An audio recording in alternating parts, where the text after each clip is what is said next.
Bismillahirrahmanirrahim. Dear students, welcome to our class of Object-Oriented Programming using C++. आज का हमारा मौजू एक्सेप्शन हैंडलिंग या एरर हैंडलिंग है। हम इस सीरीज ऑफ लेक्चर्स में ये सीखने की कोशिश करेंगे कि एरर्स या एक्सेप्शंस क्या होते हैं और उनको कैसे एक्सेप्शंस को हमने कैसे यूज़ करना है। और ये जो एक्सेप्शन हैंडलिंग की बड़ी पॉपुलर एक तरीकाकार है, ट्राई, कैच और थ्रो ब्लॉक्स वगैरह, इनको हम कैसे इस्तेमाल करेंगे डिटेक्ट करने के लिए, हैंडल करने के लिए और एक्सेप्शंस की इंडिकेशन के लिए। और नई एक्सेप्शन क्लासेस कैसे बनानी है, अनकाट और अनएक्सपेक्टेड जो हमारे पास एक्सेप्शंस हैं उनको हमने कैसे हैंडल करना है। इसमें सबसे पहले हमें ये जानना होगा कि व्हाट इज़ एन एक्सेप्शन। आपके प्रोग्राम एग्जीक्यूशन के दौरान यानी रन टाइम पे कोई भी अगर मसला प्रोग्राम में पैदा होता है जो कि उसकी नॉर्मल एग्जीक्यूशन को हिंडर करे या उसको वैसे ही क्रैश कर दे, तो उस मसले को हम एक्सेप्शन कहते हैं। और एक्सेप्शन हैंडलिंग दरअसल इसी हमारे प्रोग्राम की जो एग्जीक्यूशन है यानी रन टाइम पे उसको मेक श्योर करना कि वो चलता रहे, और अगर उसमें कोई ख़राबी पैदा हो तो फिर उस ख़राबी को यूज़र को नोटिफाई किया जाए कि ये किस किस्म की इसमें ख़राबी पैदा हुई है, और फिर अपने प्रोग्राम को एक कंट्रोल्ड तरीके से हम टर्मिनेट कर पाएँ। अगर हम इस तरह से एक्सेप्शंस को हैंडल कर जाएं तो फिर हमारा जो प्रोग्राम है वो फॉल्ट टॉलरेंट भी बन जाएगा और उसमें रोबस्टनेस भी आ जाएगी। हमारे पास एक्सेप्शन हैंडलिंग ही दरअसल वो स्टैंडर्ड मैकेनिज्म है जिससे हम एरर्स को प्रोसेस कर सकते हैं, और ख़ुसूसन इसकी अहमियत तब बढ़ जाती है जब आप एक बड़े प्रोजेक्ट में बहुत ज़्यादा तादाद में जो आपके साथी प्रोग्रामर्स होते हैं उनके साथ काम कर रहे होते हैं। तो उस सूरत में आपका जो एक्सेप्शन हैंडलिंग का जो समझे बोझ है या जिम्मेदारी है वो ज़्यादा हो जाती है। C++ की जो एक्सेप्शन हैंडलिंग है बिल्कुल जावा की तरह है, वहाँ पे भी ट्राई, कैच और थ्रो के ब्लॉक्स होते हैं, और जावा की C++ की तरह दोनों की तकरीबन एक जैसी है। इसमें बुनियादी फ़िलॉसफी ये है एक्सेप्शन हैंडलिंग में कि हम जब रन टाइम पे कोई एक्सेप्शन रेज होती है, कोई एक्सेप्शन आ जाती है, तो फिर हम उसका सिग्नल जो है वो कॉल स्टैक को किसी तरीके से पहुंचाएं, जिस तरह के सी में एक सेट जंप और लॉन्ग जंप की एक मैकेनिज्म होती है अपने सिग्नल्स को आगे भेजने की। इससे पहले कि हम ट्राई, कैच और थ्रो का जो ब्लॉक है उसको पढ़ें, एक नज़र हम देख लेते हैं कि हमारी जो रवायती एरर हैंडलिंग का जो तरीक़ेकार है वो कैसे होता है। रवायती तरीक़ेकार यही है, जैसे कि इसका सूडो कोड आप देखें, यहाँ स्क्रीन पे आपको ब्लू जो कलर है उसमें नज़र आ रहा है कि हमने जो अपना प्रोग्राम होता है वो और एरर हैंडलिंग की लॉजिक ये एक दूसरे के साथ मिक्स करके लिखनी होती है। और इसमें देखें आप, जैसे आपको नज़र आ रहा है कि पहली लाइन पे लिखा हुआ है परफॉर्म अ टास्क, और उसके बाद आगे इफ स्टेटमेंट में लिखा हुआ है if the preceding task did not execute correctly perform error processing. यानी अगर एक काम आपका नहीं हो पाया, चाहे वो ज़्यादा से ज़्यादा लाइनों पर भी क्यों नहीं मुश्तमिल था, तो वहाँ पर आप एरर हैंडलिंग कीजिए, उसके बाद नेक्स्ट टास्क को परफॉर्म कीजिए, और अगर वो सही तरीके से नहीं हो पाया तो उसकी एरर प्रोसेसिंग करें, एंड सो ऑन। यानी आप अपने एरर हैंडलिंग लॉजिक को और प्रोग्राम की लॉजिक को मिक्स कर रहे हैं यहाँ पर। ये रवायती तरीक़ेकार है। इससे आपके प्रोग्राम की रीडेबिलिटी भी जो है वो कम हो जाती है, और उसके नतीजे में इसको मॉडिफाई करना, मेंटेन करना और डीबग करना जो है ये ज़रा मुश्किल हो जाता है। और इससे सबसे ज़्यादा जो असर पड़ता है इस तरह के तरीक़ेकार से, वो आपके प्रोग्राम की परफॉर्मेंस पे पड़ता है। और ज़्यादा जो बहुत बड़े सिस्टम्स होते हैं उसमें ये एक एस्टीमेट है कि आपकी जो एरर हैंडलिंग का या एक्सेप्शन हैंडलिंग का जो कोड है वो greater than 80% of your total code of system में पर वो मुश्तमिल होता है। और फंडामेंटल फिलॉसफी में आप अगर रवायती तरीके से अगर एरर हैंडलिंग कर रहे हैं तो इसमें आपकी जो प्रोग्राम एग्जीक्यूशन की मेन लाइन है वहां से आप अपनी एरर हैंडलिंग के कोड को हटाइए, उससे हटाइए। ये सबसे बड़ा चैलेंजिंग टास्क है कि आपने अपने प्रोग्राम की लॉजिक को और एरर हैंडलिंग की लॉजिक को अलग करना है। यही एक चैलेंजिंग टास्क है और ये आने वाली स्लाइड्स में मैं आपको मजीद इस पे एलेबोरेट करूंगा कि इसको कैसे करते हैं। अब हम इस बात को देखते हैं कि आप किस किस्म की एक्सेप्शंस को कैच करना चाहते हैं। ये आपकी अपनी चॉइस है। बीइंग ए प्रोग्रामर के तौर पे आप तमाम एक्सेप्शंस को भी हैंडल कर सकते हैं या एक ख़ास किस्म की एक्सेप्शंस को भी हैंडल कर सकते हैं या फिर group of related types of exceptions को हैंडल कर सकते हैं।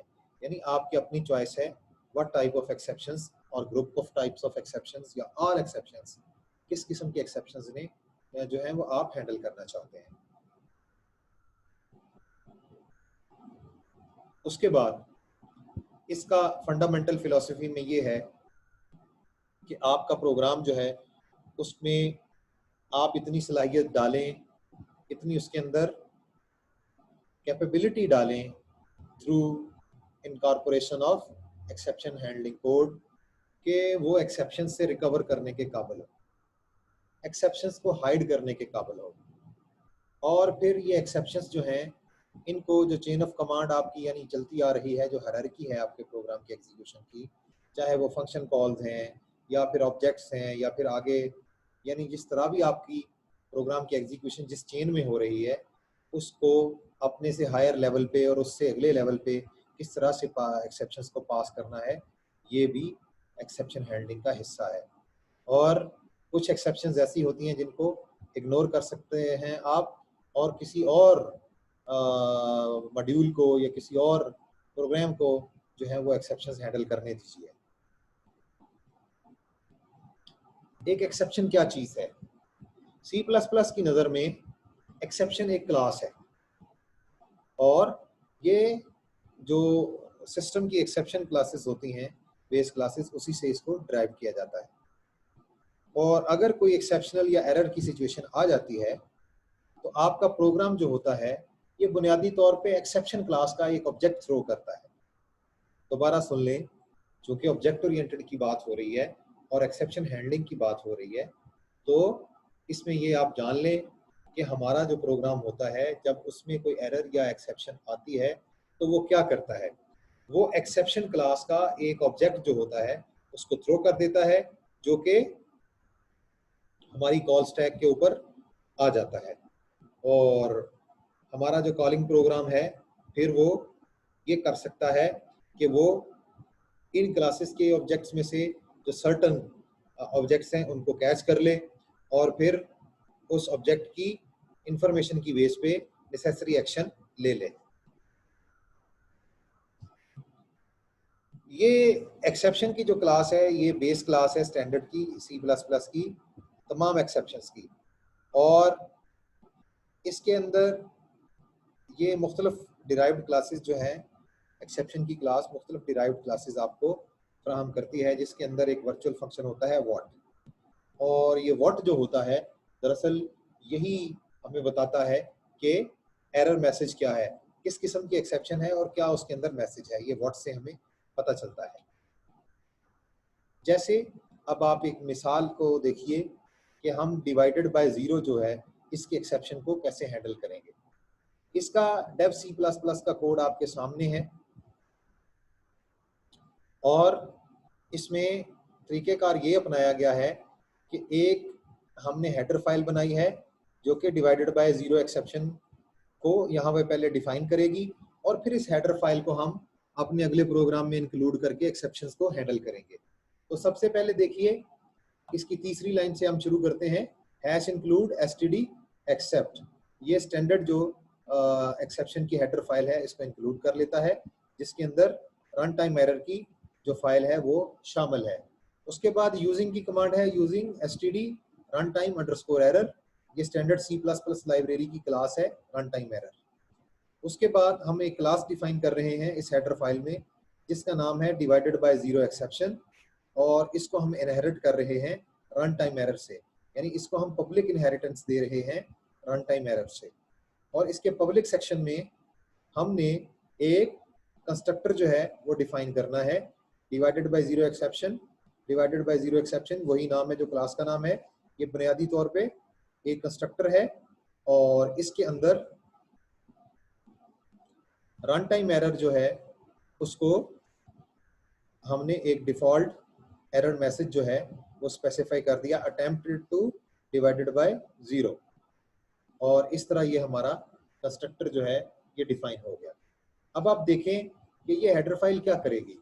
हेडर फाइल बुनियादी तौर पे रन टाइम एरर की क्लास से इनहेरिटेंस लेगी और ये डिवाइडेड बाय जीरो जहां भी होगा आपके पूरे प्रोग्राम में, जहां ये हेडर फाइल आप इस्तेमाल कर रहे हैं, उसको वो जो एरर थ्रो होगी उसको कैच करने की कोशिश करेगी। आगे बढ़ते हैं। हमारे पास अब एक और फाइल है जिसमें हमने आईओ स्ट्रीम को इंक्लूड किया, सी इन, सी आउट और एंडल वगैरह को इंक्लूड किया।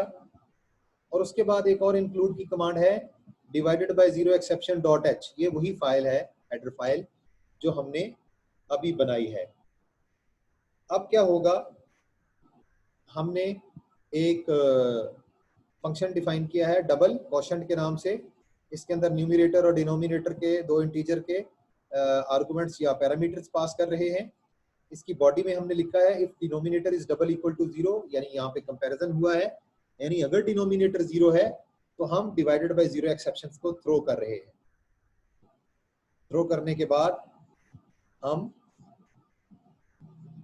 अगर तो वो जीरो है तो थ्रो कर दिया, अगर नहीं है तो न्यूमरेटर को डिनोमिनेटर से हमने डिवाइड करके उसको रिटर्न कर दिया।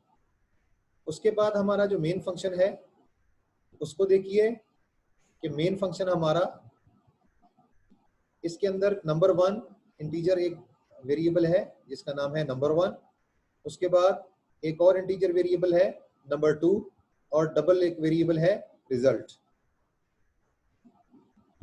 जब हमने ये तीनों डिफाइन कर लिए उसके बाद एक सी आउट की कमांड दी है, enter two integers end of file to end, यानी एंड ऑफ फाइल से मुराद है कि हम एस्केप जो है वो प्रेस करेंगे तो हमारा प्रोग्राम बंद हो जाएगा। उसके बाद व्हाइल लूप लगाया है। इसमें जब तक आप दोनों इंटीजर्स इनपुट करते जाएंगे, नंबर वन और नंबर टू, ये सीएन के जरिए इनपुट करवा लिए। उसके बाद आप नीचे देखें, ट्राई ब्लॉक है, उससे नीचे कैच ब्लॉक है। तो ट्राई ब्लॉक में हमारा सारा वो कोड जो प्रोग्राम की लॉजिक है वो यहाँ पर बंद है और कैच ब्लॉक में हम एरर को हैंडल कर रहे हैं। तो ट्राई के अंदर क्या हो रहा है कि रिजल्ट में हम वो क्वोशंट का फंक्शन नंबर वन और नंबर टू को बतौर पैरामीटर पास करके कॉल कर रहे हैं, जिससे हमारे पास रिजल्ट आ जाएगा। और उसके बाद उसको सी आउट भी करवा रहे हैं। अगर इस ट्राई के ब्लॉक में एरर आती है क्वोशंट वाले फंक्शन में, तो वो जो है हेडर फाइल इसको एरर का एक्सेप्शन का एक ऑब्जेक्ट जो है वो थ्रो कर देगी और उसको हम फौरी तौर पे कैच ब्लॉक में यहाँ पर पकड़ लेंगे। कैच ब्लॉक में डिवाइडेड बाय जीरो एक्सेप्शन, और यहाँ पर जो है ये देखिए reference to that object that has been thrown, वो ऑब्जेक्ट जो आपकी हेडर फाइल ने थ्रो किया है उसका रेफरेंस यहाँ पे बतौर आर्गुमेंट आप ले रहे हैं। और उसके बाद कैच के ब्लॉक में आप यूजर को नोटिफाई कर रहे हैं एक्सेप्शन अकर्ड और divided by zero exception dot what.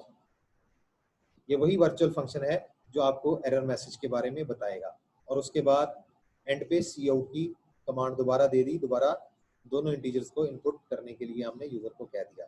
इस तरह ये व्हाइल लूप चलता रहेगा और अगर इसके दौरान आपने डिवाइडेड बाय जीरो कर दिया तो उस एक्सेप्शन को हमारा प्रोग्राम जो है वो हैंडल कर लेगा और आखिर पे जो है वो एंडल हो जाएगा और रिटर्न जीरो, यानी हमारा प्रोग्राम जो है वो नॉर्मली एंड जो है टर्मिनेट हो जाएगा। तो डियर स्टूडेंट्स, आपने आज एक्सेप्शन हैंडलिंग के बारे में पढ़ा, जिसमें सबसे पहले रवायती तरीका जो एरर हैंडलिंग का कोड लिखने का वो क्या था, फिर एक्सेप्शन क्या होती है, what is exception class, how exception is throne, और इससे आगे आप नई एक्सेप्शन की क्लासेस कैसे बनाते हैं वो हेडर फाइल में मैंने आपको बना के दिखाया और वहां पर एक्सेप्शन को थ्रो करना भी सिखाया। और फिर आगे एक फाइल बनाई और उसमें हमने जो था अपनी प्रोग्राम की लॉजिक को ट्राई के ब्लॉक में बंद किया, और बंद करने के बाद कैच के ब्लॉक में हमने जो था बाय रेफरेंस थ्रो जो हुआ है एक्सेप्शन ऑब्जेक्ट उसको पास किया और वहां पर उसके व्हाट फंक्शन को कॉल करके एरर मैसेज जो था वो स्क्रीन पे प्रिंट करवाया। तो डियर स्टूडेंट्स, एरर हैंडलिंग या एक्सेप्शन हैंडलिंग से आज के लिए इतना ही। नेक्स्ट हम इंशाल्लाह यहीं से अपनी बात को कंटिन्यू करेंगे। तब तक के लिए अल्लाह हाफिज।